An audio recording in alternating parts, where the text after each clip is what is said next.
Am I good? We're all good? Let me move that out the way.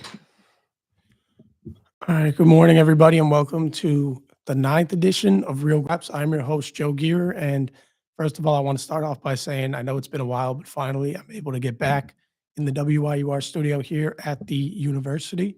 The last couple of weeks, I have done a show. I've done a couple of them. I did them on my own personal YouTube channel. If you want to check those out, you can go into your search bar on YouTube. You can type in my name, Joe Gierer, Joe, Joe, Gierer, Gierer, as it appears in the title of the podcast. And you can go check those out. That's where I did my WrestleMania predictions. And that's also where I did my WrestleMania recap and also for last week's Monday Night Raw after WrestleMania, because I haven't been able to get into the studio the last couple of weeks due to more, maybe sometimes it was closed. Maybe it was also some personal things that were going on that I wasn't able to come in.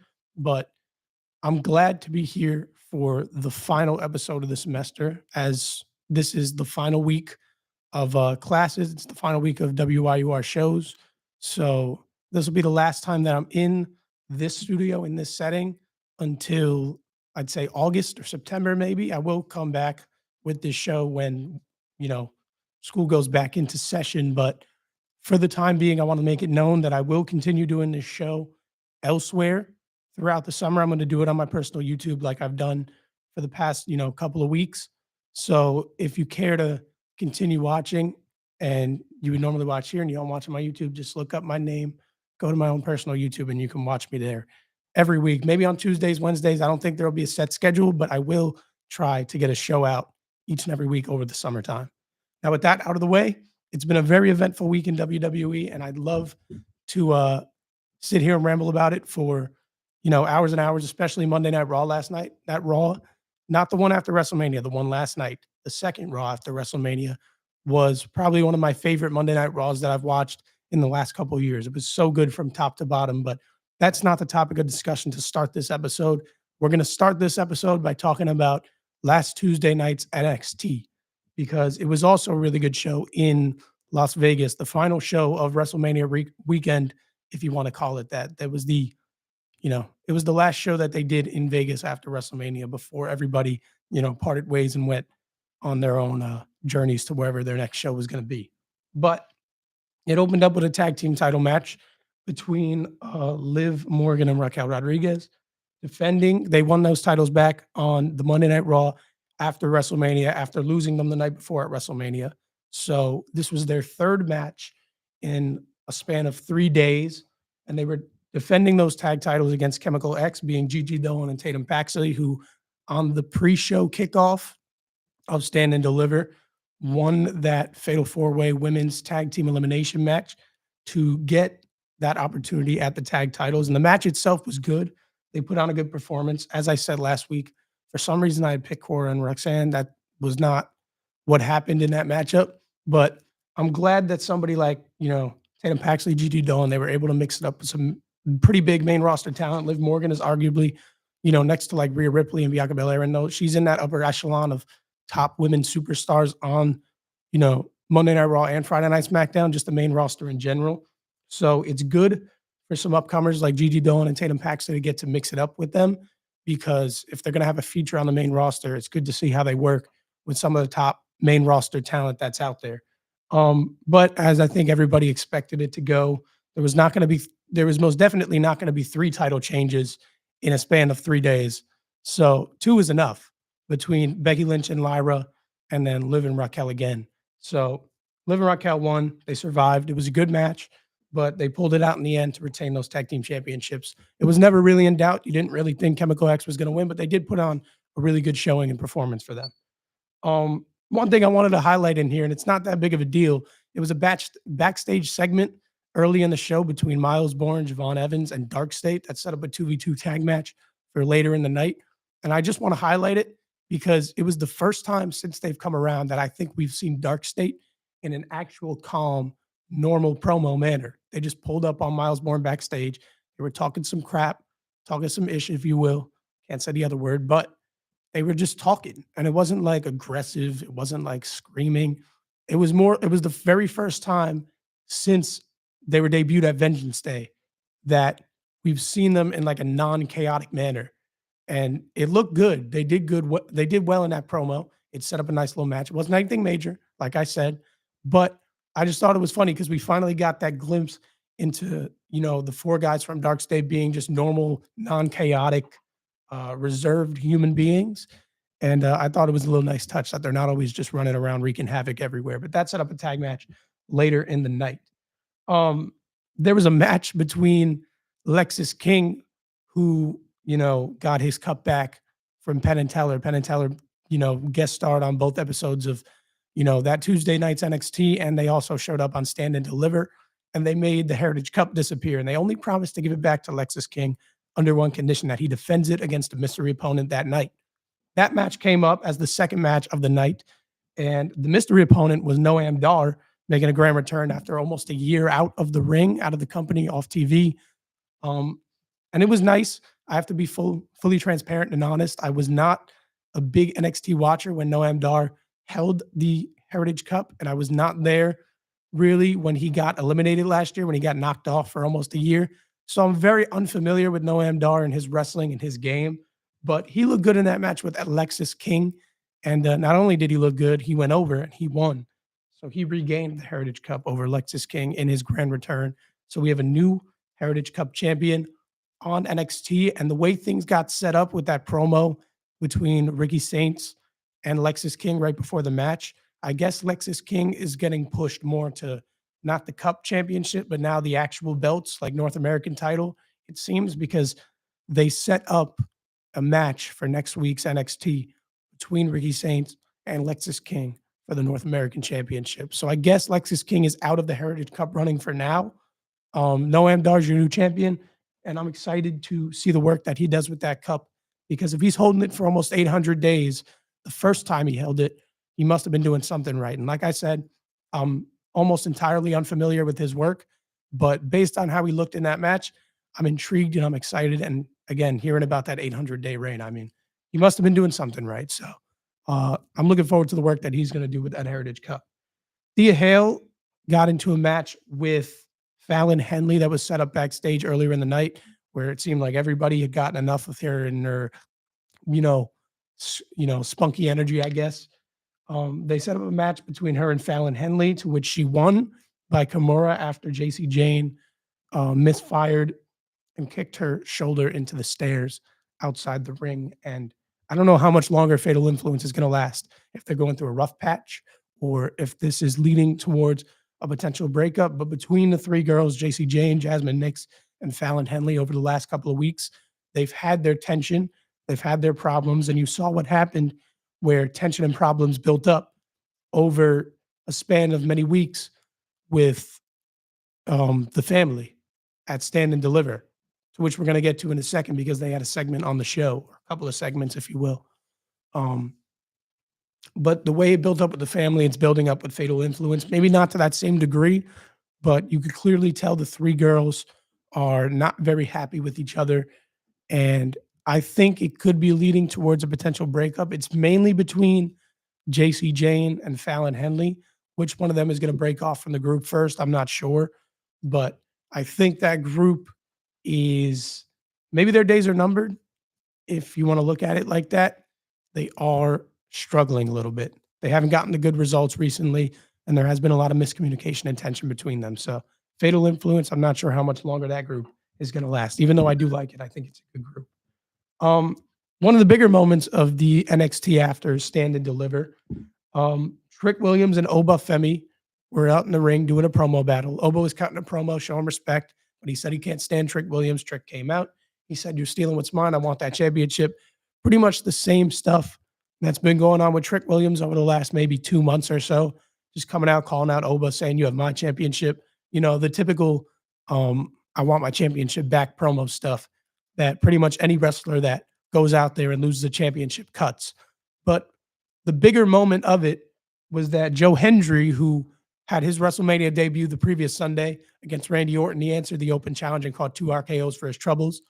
He made his appearance, and he came out to pretty much just take a crap on Trick Williams and his entire career, it seemed, because he came out and he just wanted to tell Trick Williams that he changed, that he was bitter, that he was jealous, that he was envious, and that the main point he wanted to drill across was that he was entitled. He felt that these things that he was calling for, he felt that Trick Williams believed they were owed to him, and that was not actually the case. He felt he hasn't earned it. And, you know, Joe Hendry just, one of the main points he made was that Trick Williams has been a changed person ever since he met him in the ring and tagged with him last fall. And I guess Joe Hendry is going to be back on NXT for the time being, making appearances. Although I do know through the internet, because I don't watch the show, that Trick Williams came out to challenge Joe Hendry for the TNA World Championship on their Thursday night show this past week. So whether or not Joe Hendry was there to challenge Trick Williams and start this feud for TNA, I'm not too sure, but he did at the end of the promo call out Obafemi. And Trick Williams was laid out at the end of the promo by Obafemi and Joe Hendry, if I remember correctly. So I think Joe Hendry is going to do work on TNA with Trick Williams. And that's potentially going to carry over to NXT and to work with maybe both Trick Williams and Obafemi or just Obafemi. But either way, I think Joe Hendry is going to get his shine in the NXT title picture again on NXT moving forward. Maybe due to the reaction he got at WrestleMania with Randy Orton, because he did get a really loud pop from the crowd and everybody was loving him. They were really into the gimmick. And you could clearly tell that the guy has really big potential on the main roster to be a player and to be a star on that roster. World title picture or not, probably not, in my opinion. I don't think that if Joe Hendry came over, he would be in the world title picture for WWE. But regardless, he got really big reactions. And I think they're going to reward him by having him do another program for the NXT Championship, whether it's with Trick and Oba or just Obafemi, because I don't think Trick Williams is reclaiming that title anytime soon. As I mentioned before, we were going to get to the family, and there was a little segment going into a commercial break where Stax was out in the desert and Luca Crucifino pulled up on him via invite, because Stax said that he invited him out there. And Luca was kind of crashing out on him, saying, how could you do this after everything you guys had been through? You guys have known each other forever. And, didn't really occur to him until midway through the promo that they're in the middle of a deserted, they're in the middle of a desert. There's nobody around them. And Stax kind of gave him the little, I invited you out here. And it cut to commercial about right after that, with Luca Crucifino realizing what's going on. So it's safe to assume, and based on what happened later in the show, Tony D'Angelo had a segment with Adriana Rizzo where they said they both have not heard from Luca in a matter of hours, where he said he was going out to clear his head, and they were kind of concerned for his well-being and what happened to him. And Tony D was telling Riz, like, it's not safe out here. I need to get you locked away. I need to put you in a safe house. We have one set up for you. It's not safe for you to go home. So, I mean, it's pretty safe to assume that Luca got whacked by Stax and he got laid out and left to die in the desert. I don't think that'll be it. That's sometimes it's weird, because sometimes that's the way they write these guys off. If they'll be gone for a while, or if they're going to get released, something weird like that. I hope that's not the case, because I think Crucifino does good work, but I'm probably reading too much into it. It's probably part of the storyline, but still, I think it's safe to assume we're not going to see Luca for a good few weeks, if not more, because of what happened with Stax to help set up this Stax versus D'Angelo feud. Where they're going to run it, I don't know, but probably whatever the next big PLE is for NXT, which I think is Battleground in Tampa. They recently announced on like the 25th of May, maybe. That's probably, in my opinion, where they're going to run Stax versus Tony. But the whole family drama continues, and I don't think we'll be seeing Luca for quite some time moving forward. Now, Sol Ruca and Zarya had a backstage interview, their second of the night, because they were involved with that segment with Hank and Tank. By the way, Hank and Tank didn't really do anything on the first Tuesday night NXT after Stand and Deliver winning their championships. They just kind of had like a funny backstage segment, which is fine. They don't have to be major players on the show every single week, but I do want them to get their shine because they earned it. They just dethroned the best tag team in the WWE, the longest reigning tag team champions in the entire company. So they should get some shine. But regardless, Sol Ruca and Zarya were in that segment earlier in the night. And they had another segment, an interview segment this time around backstage where Liv and Raquel interrupted. And they kind of teased a match between Liv and Raquel and Sol Ruca and Zarya, which you can guarantee that'd be a fun match. Sol and Zarya are great together. Liv and Raquel are great together. They've been doing some of their best work ever on the main roster recently. And I think that would be a pretty fun little one-off tag match feud, whatever you want to call it. Sol Ruca teased being a triple champ because she is the speed champion, as we established, and the North American champion. So she was kind of teasing at being a triple champ should she win those tag belts with Zarya. I think it would be a fun match. And if they decided to run that on just a Tuesday night or even on a main roster episode, I think it would fit in really well. I think it would do really well. I think they would put on a hell of a show should that match get run.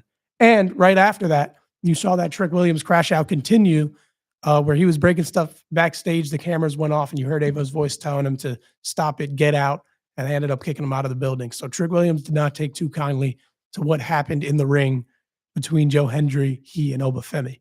And I think Trick Williams is getting closer and closer and closer to that breaking point where he's just going to snap on everyone and turn heel officially at some point in the near future. He's about at that boiling, that breaking point to where that is probably going to happen very, very soon.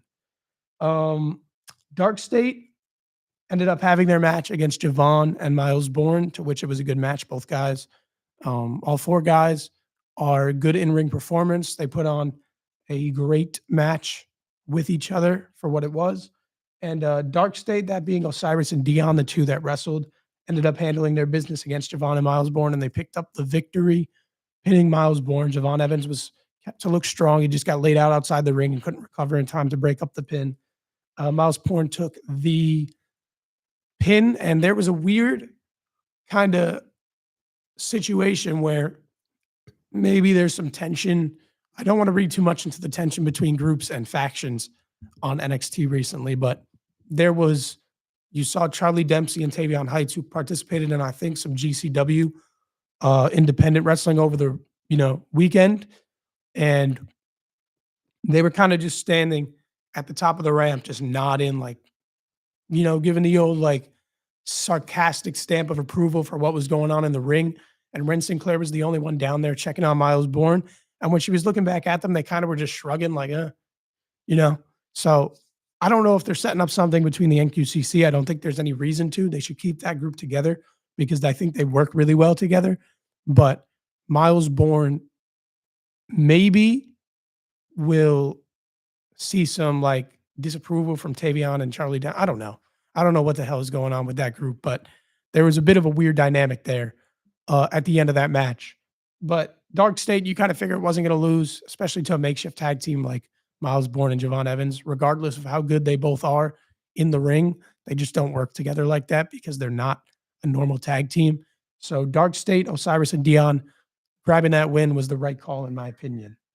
Yoshiki Inamura pulled up on Ava backstage and kind of was like crying to her, like, it's my time. I've been, it's been a pleasure working here in NXT, but it's almost my time to go back to Japan, back to Noah, the wrestling company in Japan. And he kind of gave this little sob story for opportunity to Ava, and she gave into it and gave he and Briggs a tag team title match next week against Hank and Tank. Like I said, Hank and Tank should be featured on the show because they just dethroned one of the biggest tag teams in WWE in Fraxium. So they're already going to be defending the titles on the second NXT After Stand and Deliver against Inamura and Briggs, which I'm sure they're going to retain that title. They should. They should not lose those titles in their first defense after dethroning Fraxium. However, that was all a facade. It was all a play. It was all an act from Yoshiki Inamura because he put on this whole act, this sob story to trick Ava into giving them a tag team title shot, which he told Briggs after. It was pretty funny, and it was a smart tactic to get what he wants and just tug on the heartstrings and tug on the emotions of Ava. So we're getting Inamura and Briggs versus Hank and Tank for the tag titles next week, which I'm sure will be a fun match because we've seen those two tag teams mix it up, I think, twice over the last 4 weeks or so. And they put on a good match pretty much every time they're in there together. So I'm looking forward to it, and it's a nice first tag title defense for Hank and Tank next week. Um, there was a little segment before the main event where you saw Andre Chase, bust out the Chase U shirt, and he gave the old "we're effing back, baby." So Chase U, it seems, is coming back. I don't know on what basis. I'm sure Rich Holland will be around having something to say about it because the deal he made was that Chase U disbands following, a potential loss against Rich Holland months and months back. And that was the case that happened.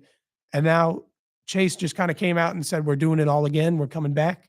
So I'm sure Rich Holland will have something to say, and they'll probably run more matches between either whoever the new, students are of Chase U on NXT, whether it be like a Kale Dixon, I'm sure he'll be in there. Uriah Connors, I'm pretty sure, is the other named fellow who's rolling around with Chase recently. So one of those two will face Rich Holland. I'm sure Andre Chase and Rich Holland will reignite their program and run it one more time because Rich Holland will say, this isn't supposed to happen. I beat you. This is done with. So I don't know where that's going to go, but Chase U is always a nice staple to have on NXT. And it'll certainly be nice to see them back in some regard, whatever it may be, whether it's the old people that were there, obviously not Duke Hudson, RIP, because he got fired and released, but whether they put Riley Osborne back in there and Thea Hale, I'm sure maybe she'll be like a professor now, maybe, because she claims an alumni status, not a student. So I don't know what's going on with them, but it should be fun to have them back on NXT. And I'm pretty sure they're going to probably run a program between Chase and Rich Holland upon it first coming back. Now, as for the main event, as bad as it is to say, the match was good. I enjoyed it. I thought it was good. But it was one of those main events where you just kind of knew the winner. It was Stephanie Vaquer versus Roxanne Perez for the NXT Women's Championship. And don't get me wrong, in terms of NXT, even main roster wrestling, that is a dream match. A lot of people have wanted to see that match between the two because they're two of the best women, not only on NXT, but in the entire WWE. That is a dream match. But to run it on that NXT for the NXT Women's Championship, you just knew Stephanie Vaquer was going to retain. And the reason being, Roxanne Perez had been on Monday Night Raw the night before, so was Stephanie Vaquer. But everybody knows that Roxanne Perez, in the next week or so, maybe moving forward permanently from this point on, is going to be a main roster wrestler. So to give her the NXT Championship again wouldn't make much sense. I don't think that match being run as a main event on that NXT made too much sense because you kind of knew who was going to win. But who am I to complain when you get a match like Roxanne Perez versus Stephanie Vaquer? Stephanie Vaquer ended up standing tall in the main event. She ended up winning, and Julia came out at the end and kind of stared her down to close the show. So will Julia be coming up to the main roster at some point soon or get her one-on-one rematch with Stephanie Vaquer? It's easy to say yes. I would say yes. She's going to stay down on NXT, and she's going to get her main roster, or she's going to get her NXT Women's Title rematch against Stephanie Vaquer one-on-one in this new heel persona that she has. But it's a little bit hard considering she was on Monday Night Raw last week to attack Stephanie and Io Sky, and she was on the main roster again last night during the match they ran with Rhea Ripley and Roxanne Perez, which I won't touch on too much right now. We're going to get into that later when I cover Monday Night Raw. But based on the work they've been doing with Julia recently, I'm not even entirely sure in my own mind if she'll be down on NXT for a little bit longer, if she'll be on Monday Night Raw. I'm pretty sure the reports online were that she and Roxanne Perez were meant to get called up at some point really soon and be on the main roster, which good for them. I mean, Triple H, you should use those talent to the best of your ability should they come up to the main roster. And I'm happy with what's going on with them right now in that regard. But I was under the impression that Julia, fresh off a heel turn, would run more time in NXT before she came up to the main roster. So I'm not exactly sure what they're going to be doing with her. If she'll be a tweener where she appears on all shows. But she should definitely get that one-on-one rematch with Stephanie Vaquer for the NXT title soon because she deserves it, and she should get it, I think, in this new persona that she has before she comes up to the main roster. They shouldn't entirely abandon that story just to bring Julia up to the main roster. Roxanne Perez, her time in NXT is done. She did a phenomenal job, about as good a job as she could possibly do in that division. And I think it's definitely time to get her up on the main roster and feud for one of the belts, whether it be a world championship, whether it be a mid-card championship, United States or Intercontinental. I don't care what it is. If they're going to run she and Julia up as a tag team, which also is a little bit weird to me. I'm going to talk about that soon when we touch on the Raw situation and what's going on. They should go after the tag championships to bolster up that division. Just any work that Roxanne Perez can do in the upper levels of the women's division on the main roster, she should be doing because she's that good. And Stephanie Vaquer also, you know what? I'm not going to sidetrack myself. I've spent enough time talking about NXT so far today. I'll talk about this stuff again when we touch on Monday Night Raw. Now, for our little intermission between NXT and Monday Night Raw, because that's what I've been talking about this entire time, we have SmackDown. And SmackDown is, without a doubt, on the main roster, the B show. But they did a really good job building up some big stuff on Friday Night SmackDown this past weekend, the Friday Night SmackDown after WrestleMania. It started out with this big segment. It had to have been 30 minutes long. I'm not sure exactly how long it went, but we had a long segment between John Cena and Randy Orton, and that long that I just did was not a bad one because I enjoyed it. I thought they did really good work. They have that history that spans, 20, 25 years back, as they were talking about during the segment. They brought family into it, and they set up and made official their Backlash match in St. Louis, and that was John Cena's call. And it was a nice tie back to this family discussion they had. Because John Cena said he wants his family there. He wants Randy at his best, rest up, have time with the family, because I want you to have zero excuses when I beat you in the middle of the ring at Backlash. Now, weirdly enough, and I've seen this joke made online, John Cena lost to Randy Orton in a title match years and years ago because Randy Orton, as a heel, just slapped the referee. And that wins John Cena the match because of disqualification. But Randy Orton retains the championship in that case because you can't win the title by DQ. So I do want them to run it. I do want them to go after it. But I think it would be hilarious. And I think it would be so fitting and a really nice callback, a nice little nostalgic moment if it's John Cena this time, because John Cena's in his older age and Randy Orton still seems like he's in his prime. So you figure that Randy Orton and John Cena one-on-one, John Cena at this stage in his career is not going to be able to beat Randy Orton, especially cleanly. So I think that if at some point in the match, John Cena just turns and slaps whoever the referee is to win and retain, or to lose but retain the championship, I think it would be hilarious. And it would be a really nice callback. So I'm kind of pushing and rooting for that match to end that way, because it goes along with this whole heel gimmick of John Cena wanting to ruin wrestling and not give people what they want. So slapping the referee and winning, retaining the championship that way is definitely not what a lot of people want. And I think it plays in perfectly to that gimmick. So I am calling for Triple H to end that match in that manner, because I don't think that John Cena is going to beat Randy Orton without some really, really apparent shenanigans. Because at this stage in his career and Randy's career, Randy Orton should get the better of Cena 10 out of 10 times cleanly, if I'm being honest. Because John Cena, until Cody Rhodes at WrestleMania, didn't win a singles match for like 6 years. And it had to be with some shenanigans by Travis Scott, the title smack, whatever it may be. John Cena should not defeat Randy Orton clean. Therefore, there should be some major shenanigans, but I'm calling for the referee slap to end that match because I think it would be really, really funny. Fraxium, as I mentioned, best tag team in WWE, and I'm a little bitter about this for only one reason, but Fraxium, thank God, I'm so happy. Fraxium is up on SmackDown. They've been called up. They made that apparent and official on Friday night. They debuted. They faced, I think they faced Angel and Berto in a match, which they mixed it up really, really well. And, it's hard for Fraxium to have a bad match, as we've talked about on this show. Every single match they go out and perform in, they put up their best. And, they had a really good debut. They won. If you checked on Twitter recently, the whole 100 men versus gorillas debate, it seems like they are going to be fighting a gorilla on the upcoming Friday Night SmackDown.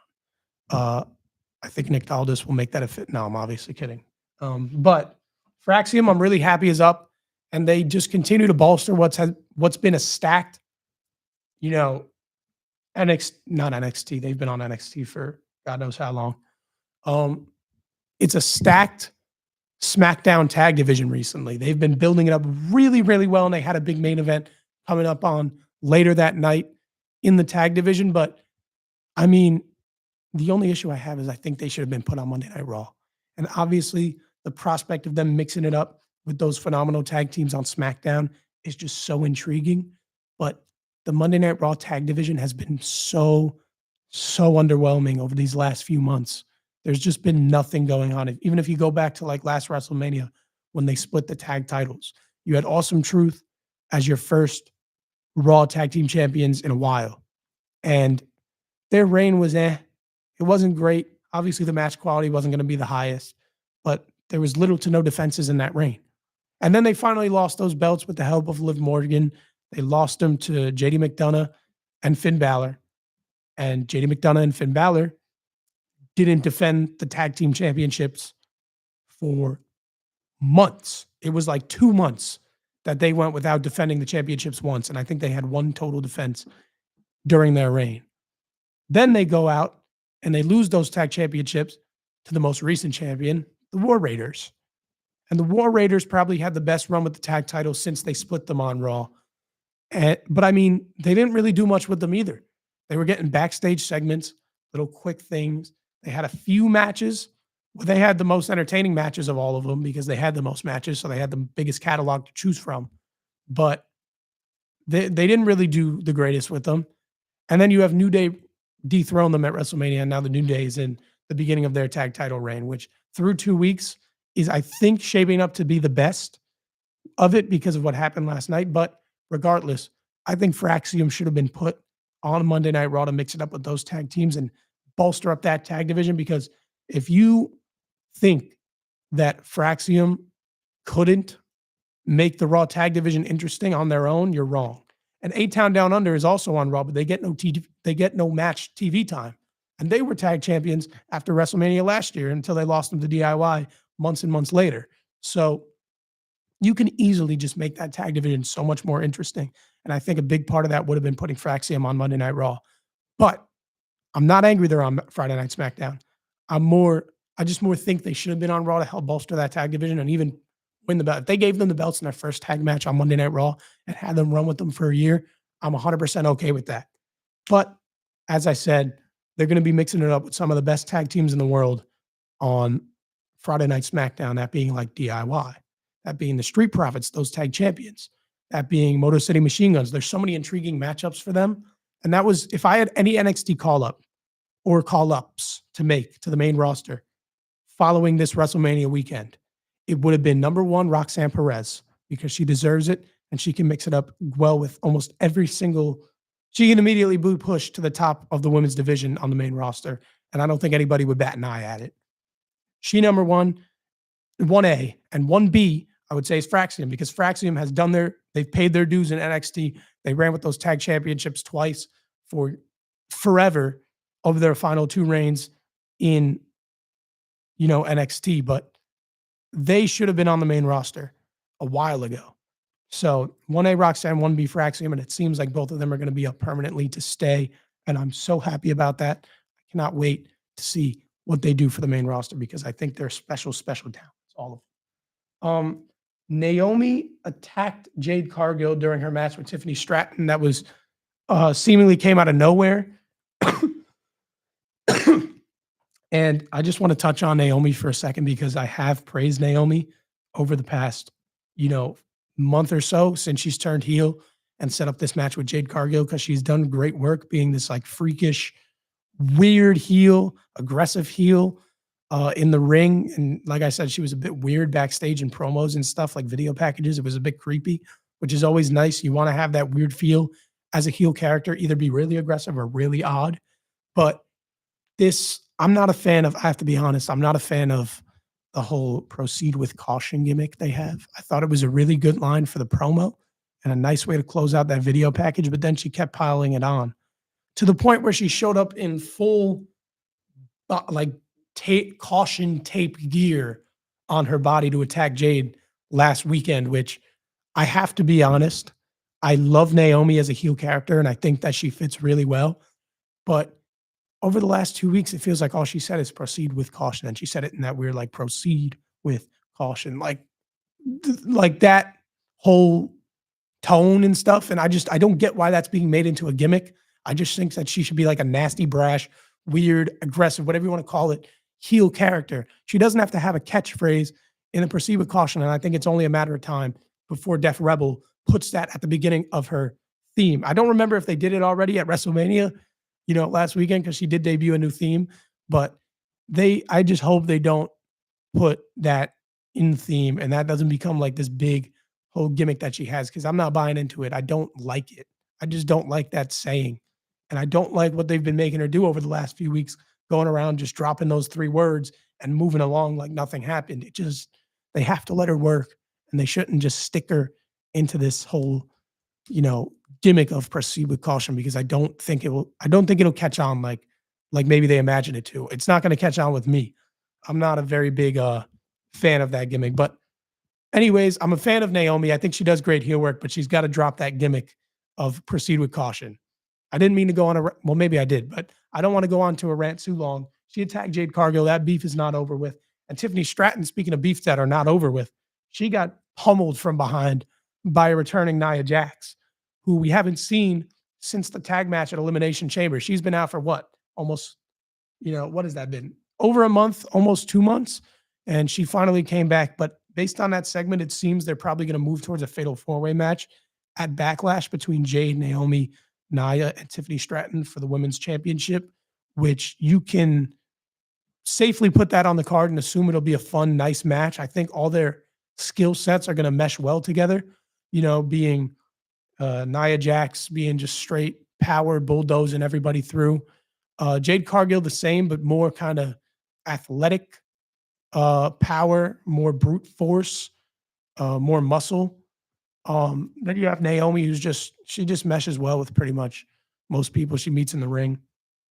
So, I'm looking forward to that match. Tiffany Stratton is great on her own.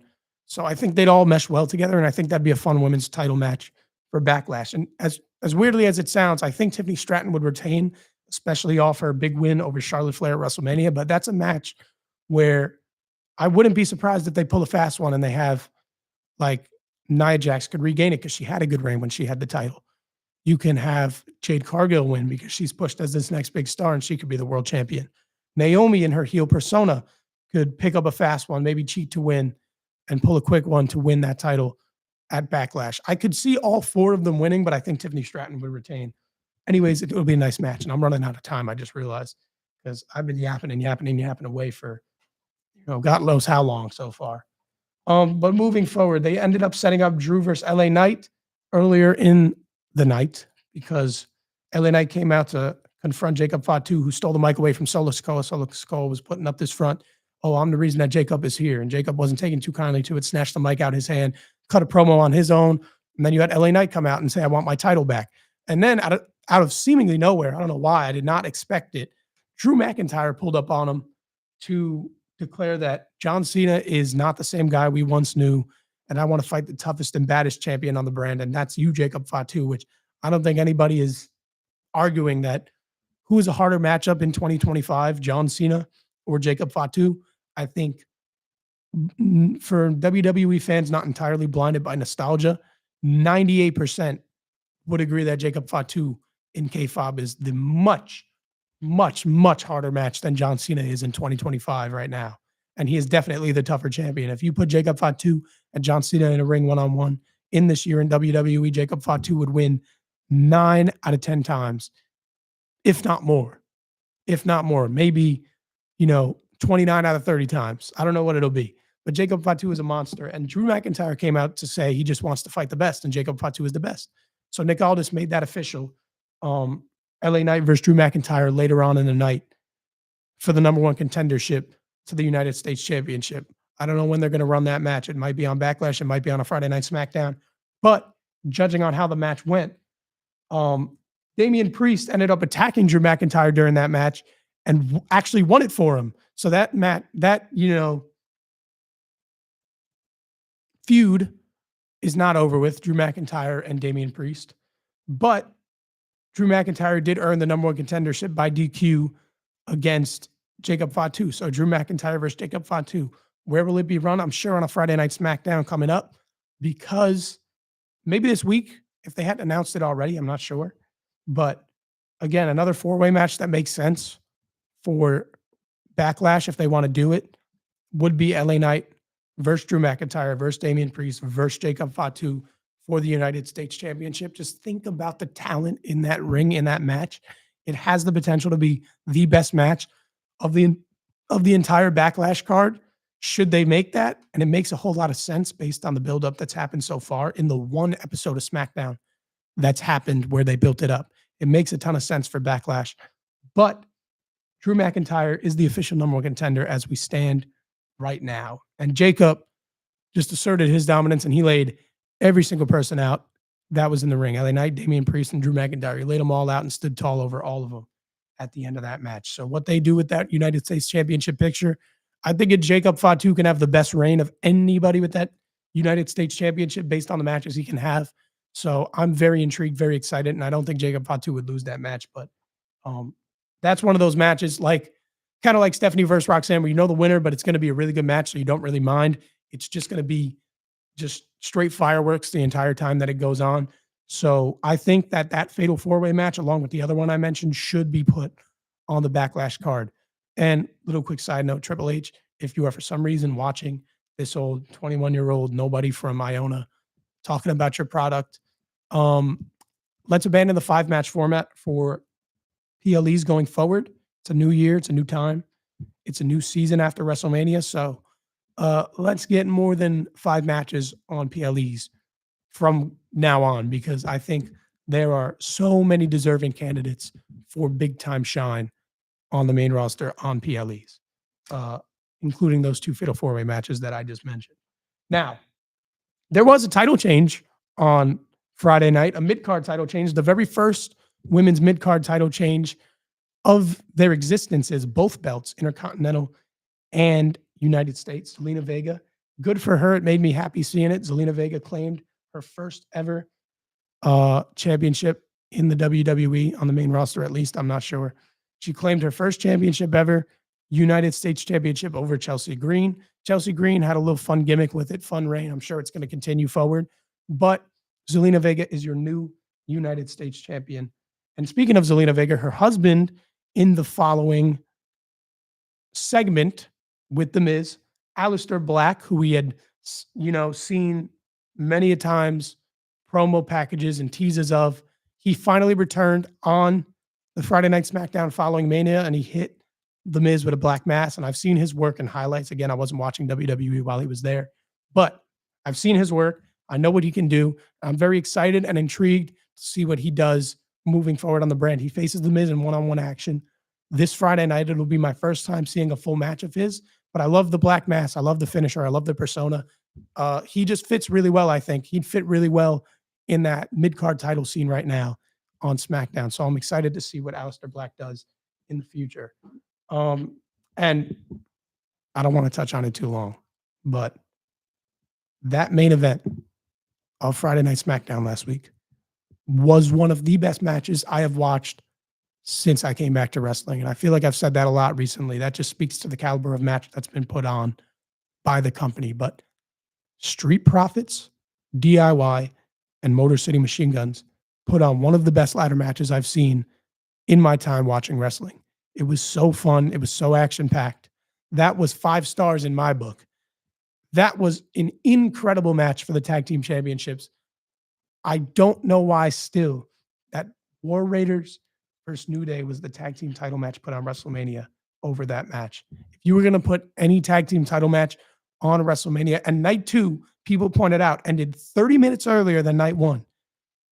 And this match went 30 minutes on Friday Night SmackDown. So you could have easily just slotted it into a night 2 spot and had it on Mania, because it would have been a classic at Mania.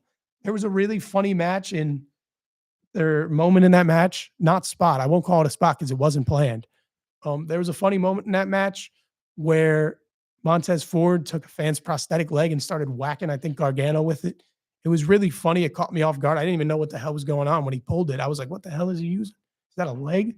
It was the whole match from top to bottom was great. So many tables broken, ladders, whatever it may be. So many ugly spots with chairs. The Johnny Gargano one where he got dropped on the top of the chair, that was nasty. That match could have, without a doubt, been one of the best matches on the entire WrestleMania card. So, I mean, I don't know why it wasn't put on it, but it made for a really, really, really entertaining event or main event on Friday Night SmackDown. And the Street Profits rightfully should retain those championships, and they did. I was happy that they did because they are having a really fun reign with them so far. And they're one of the best tag teams in the entire company. So that was an amazing way to close that Friday Night SmackDown show. Now, as for Monday Night Raw last night, we have this new faction, this new superstar faction between Paul Heyman, Seth Rollins, and Braun Breaker that debuted at the end of the show last week, laying out CM Punk and Roman Reigns. And both of them didn't show up last night. So clearly there was some damage done to them by this faction. And it just more so asserts their dominance. Seth Rollins came out in the beginning of the show and he had to reiterate what he said a million times already since last week. That this is the future of the brand. It's the future of the company. This is the best direction possible for the company to move going forward.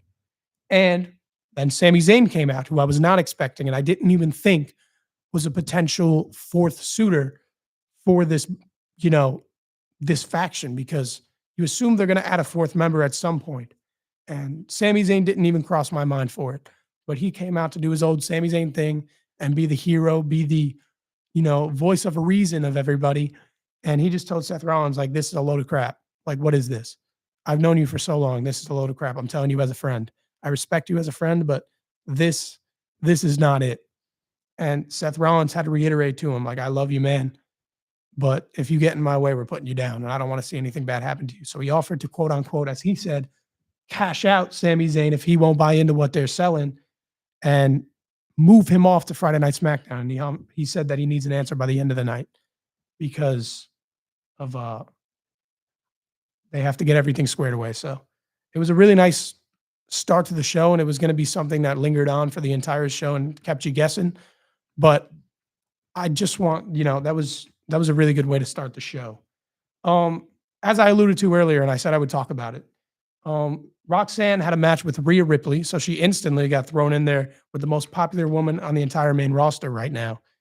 And she did not get a loss, but she did not get a win because the match ended in a no contest due to interference from Julia. Now, this whole little faction, I guess, I don't want to call it a faction, but alliance between Julia and Roxanne Perez, it doesn't necessarily make the most sense because Julia and Roxanne beefed for months on end at NXT until New Year's Eve and beyond, all the way up to like Vengeance Day. They had issues with one another, and I understand that Julia was a face at that point, but they haven't directly addressed what happened since she turned, because all of a sudden she and Roxanne are rolling around side by side.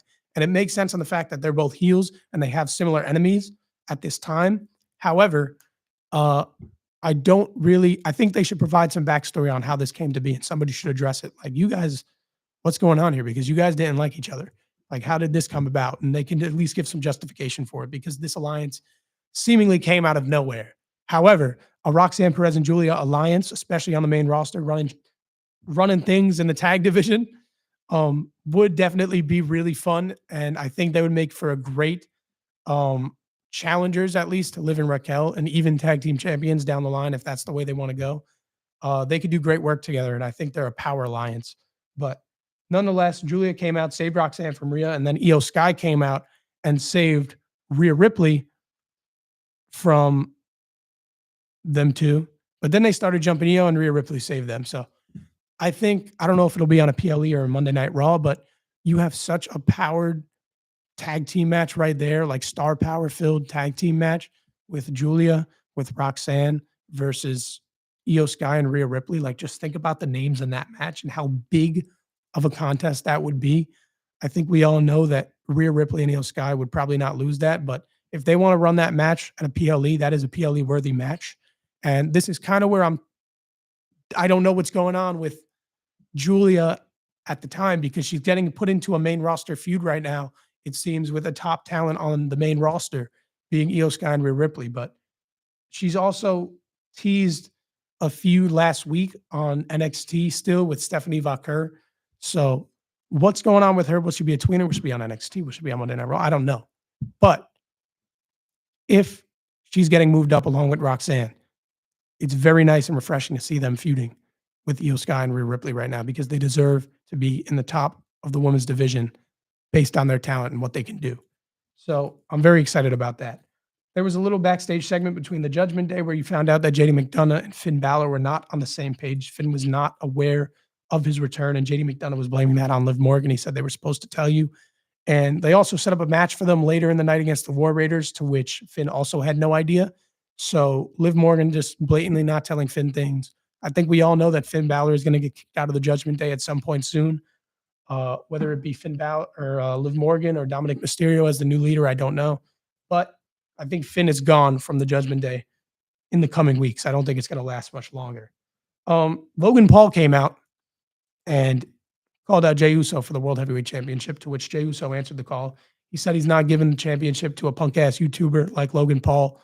And then Logan Paul continued to run his mouth, and he caught a super kick to the mouth from Jey Uso for his troubles. Now, is that an ideal first world title feud for Jey Uso in this reign where he just dethroned a dominant Gunther? No, it's not.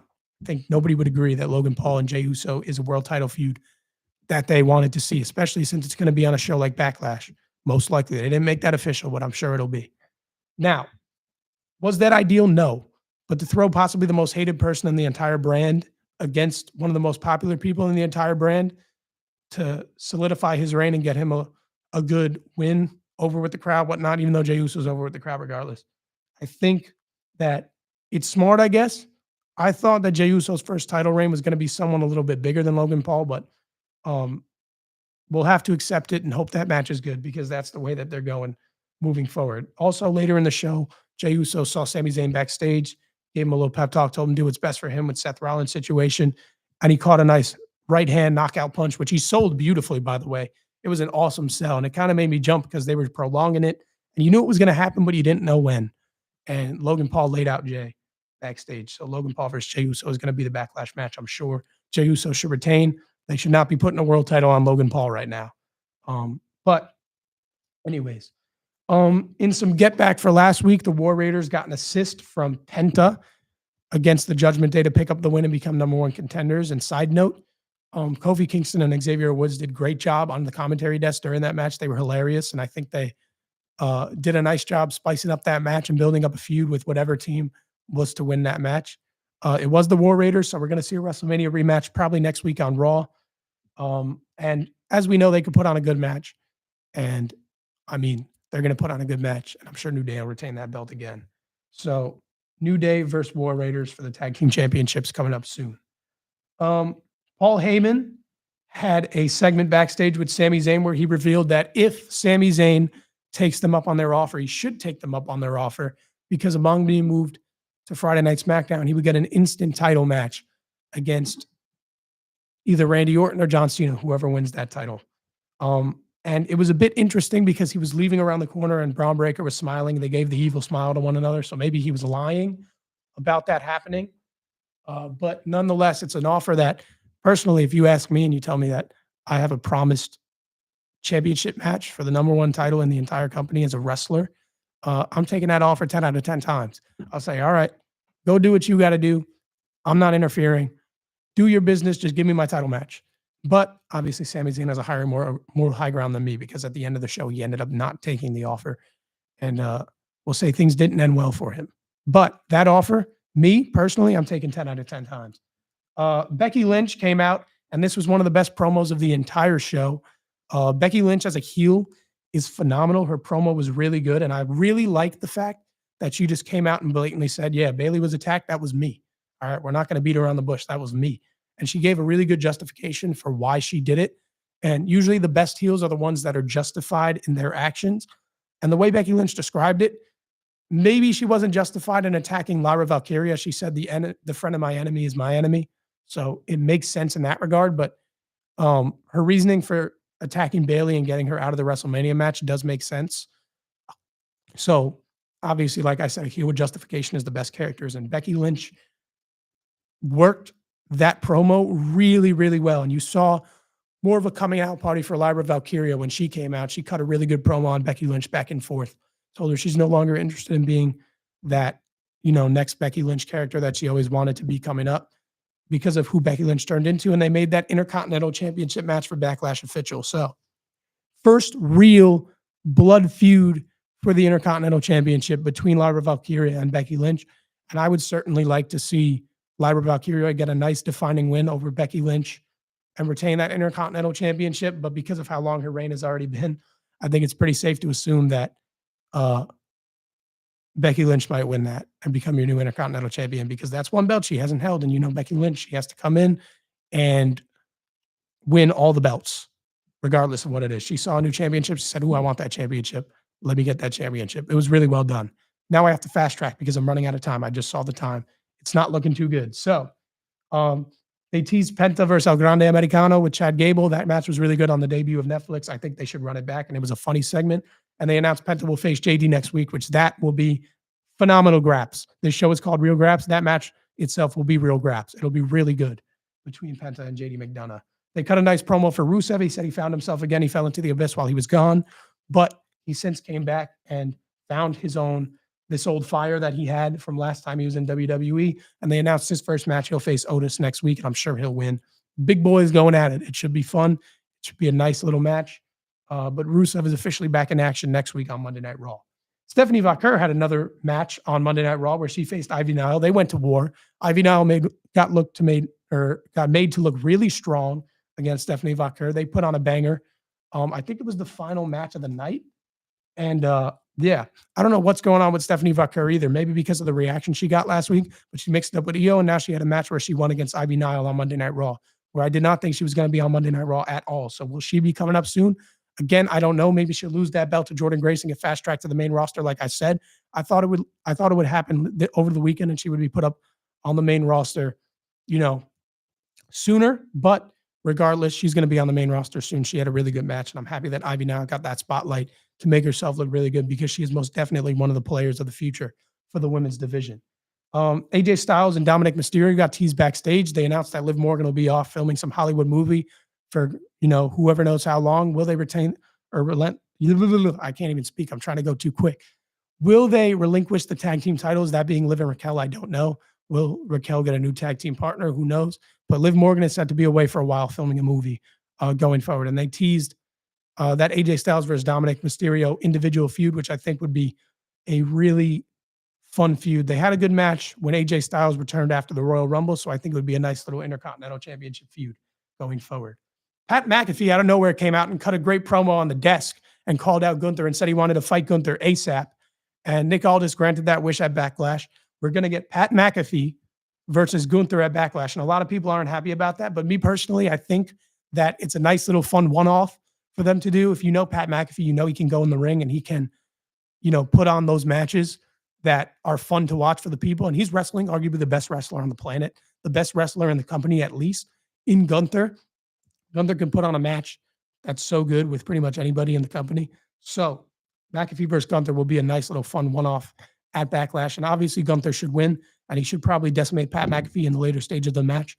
But I think that Triple H and them should let that not be a squash match. They should let them go, because Pat McAfee and Gunther could put on a really fun match. And to close the show, Sami Zayn ended up declining Seth Rollins' offer. He listened to him, he heard him out, but he said it was still a load of crap and told him to go to hell. Then Braun Breaker's music hit. They said earlier in the show, Braun Breaker was seeking out a match with Sami Zayn. That ended up being made, and that was our main event. Sorry, I don't know why I said Stephanie Vaquer was the final match. Braun Breaker and Sami Zayn put up a good match, but Braun Breaker ended up winning. It wasn't even by pin or submission. He just beat the hell out of Sami Zayn and gave him spear on spear on spear until Sami Zayn couldn't go anymore. Laid him out. Seth Rollins hopped in the ring and gave Braun the instruction, told him that this guy doesn't deserve any mercy, stomped him, left Sami Zayn out for dead at the end of the show and stood tall over him at the end of the show. And this is one of those things where this faction with Seth Rollins, Paul Heyman, and Braun Breaker, I was just smiling watching it because it just looks so right. Seth Rollins in that position of power, like he's the boss figure. He just looks like that guy. He fits that role well. Braun Breaker as the enforcer to Seth Rollins, he just fits that role well. That's just his place. And then having the wise man round it all out in the background, it just looks so right to me.